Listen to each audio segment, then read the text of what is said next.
नौकर की परीक्षा तब करे जब वह कर्तव्य का पालन ना कर रहा हो। रिश्तेदार की परीक्षा तब करे जब आप मुसीबत में घिरे हो। और मित्र की परीक्षा विपरीत परिस्थिति में करे और जब आपका वक्त अच्छा ना चल रहा हो तब पत्नी की परीक्षा करे। अच्छा मित्र वही है जो हमें निम्नलिखित परिस्थितियों में भी नहीं त्यागे। पहला, आवश्यकता पड़ने पर, किसी दुर्घटना पड़ने पर, जब अकाल पड़ा हो या जब युद्ध चल रहा हो या हमें किसी बड़े आदमी बड़े पैसे वाले के घर में जाना पड़े या हमें शमशान घाट जाना पड़े। जो व्यक्ति किसी नाशवंत चीज के लिए कभी नाश नहीं होने वाली चीज को छोड़ देता है तो उसके हाथ में अविनाशी वस्तु तो चली ही जाती है और इससे कोई संदेह नहीं कि नाशवान को भी वह खो देता है। दुष्ट पत्नी, झूठा मित्र, बदमाश नौकर और सर्प के साथ निवास करना साक्षात मृत्यु के समान है। व्यक्ति को आने वाली मुसीबतों से निपटने के लिए धन संचय करना चाहिए। उसे धन संपदा त्याग कर पत्नी की सुरक्षा करनी चाहिए। लेकिन यदि आत्मा की सुरक्षा की बात आती है तो उसे धन और पत्नी दोनों को तुच्छ समझना चाहिए। अगर हो सके तो विष में से भी अमृत निकाल ले। यदि सोना गंदगी में भी पड़ा हो तो उसे उठाकर धोए और अपनाए।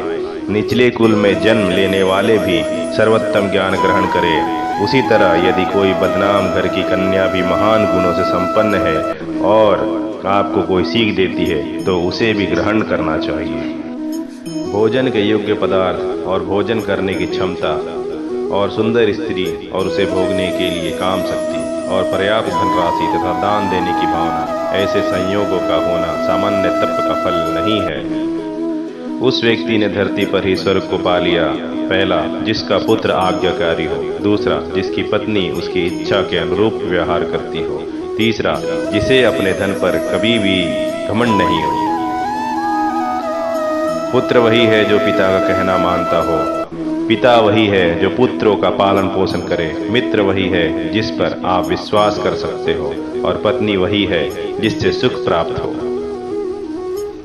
ऐसे लोगों से बचें जो आपके मुंह पर तो मीठी बातें करते हैं लेकिन आपके पीठ पीछे आपको बर्बाद करने की योजना बनाते हैं। ऐसा करने वाले तो उस विष के घड़े के समान हैं जिसकी ऊपरी सतह दूध से भरी हो और अंदर विष भरा हो। एक बुरे मित्र पर तो कभी विश्वास ना करे, एक अच्छे मित्र पर भी विश्वास ना करे, क्योंकि यदि ऐसे लोग आपसे रुष्ट होते हैं तो आपके सभी राज से पर्दा उठा देते। मन में सोचे हुए कार्य को किसी के सामने प्रकट ना करे, बल्कि मनन पूर्वक उसकी सुरक्षा करते हुए उसे कार्य में परिणत कर दे। मूर्खता दुखदाई है, जवानी भी दुखदाई है, लेकिन इन सब से कहीं ज्यादा दुखदाई किसी के दूसरे घर जाकर उसका एहसान लेना होता है। हर पर्वत पर माणिक नहीं होते, हर हाथी के सर पर मणि नहीं होता। सज्जन पुरुष भी हर जगह नहीं होते और हर वन में चंदन के वृक्ष भी नहीं होते। बुद्धिमान पिता को अपने पुत्रों को शुभ गुणों की सीख देनी चाहिए, क्योंकि नीतिज्ञ और ज्ञानी व्यक्तियों की ही कुल में पूजा होती है, ना कि अज्ञानी लोगों की। जो माता और पिता अपने बच्चों को शिक्षा नहीं देते वो तो बच्चों के शत्रु के समान है, क्योंकि विद्याहीन बालक विद्वानों की सभा में वैसे ही तिरस्कृत होता है जैसे कि हंसों की सभा में बगुले। लाड प्यार से बच्चों में गलत आदतें डलती है, उन्हें कड़ी शिक्षा देने से वे अच्छी आदतें सीखते हैं। इसलिए बच्चों को जरूरत पड़ने पर दंडित करें, ज़्यादा लाड ना करें। ऐसा करने से बालक आपके अच्छे व्यवहारिक बनते हैं। ऐसा एक भी दिन नहीं जाना चाहिए जब आपने एक श्लोक, आधा श्लोक, चौथाई श्लोक या श्लोक का केवल एक अक्षर नहीं सीखा, या आपने दान, अभ्यास या कोई पवित्र कार्य ही ना किया हो। पत्नी का वियोग होना, अपने ही लोगों से बेइज्जत होना, बचा हुआ ऋण, दुष्ट राजा की सेवा करना, गरीबी एवं दरिद्रों की सभा, ये 6 बातें शरीर को बिना अग्नि के ही जला देती है। नदी के किनारे वाले वृक्ष दूसरे व्यक्ति के घर में जाने अथवा रहने वाली स्त्री एवं बिना मंत्रियों का राजा, ये सब निश्चय ही शीघ्र नष्ट हो जाते हैं। एक ब्राह्मण का बल तेज और विद्या है, एक राजा का बल उसकी सेना से है, एक वैश्य का बल उसकी दौलत से है और एक शूद्र का बल उसकी सेवा परायणता में है।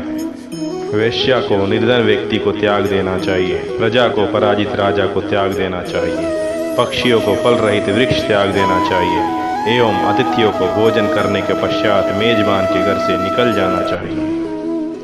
ब्राह्मण दक्षिणा मिलने के पश्चात अपने यजमानों को छोड़ देते हैं। विद्वान विद्या प्राप्ति के बाद गुरु को छोड़ देते हैं और पशु जले हुए वन को भी त्याग देते हैं। जो व्यक्ति दुराचारी, कुदृष्टि वाले एवं बुरे स्थान पर रहने वाले मनुष्य के साथ मित्रता करता है वह शीघ्र नष्ट हो जाता है।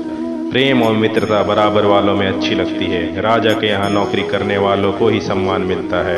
व्यवसाय में वाणिज्य सबसे अच्छा है एवं उत्तम गुण वाली स्त्री अपने घर में सुरक्षित रहती है।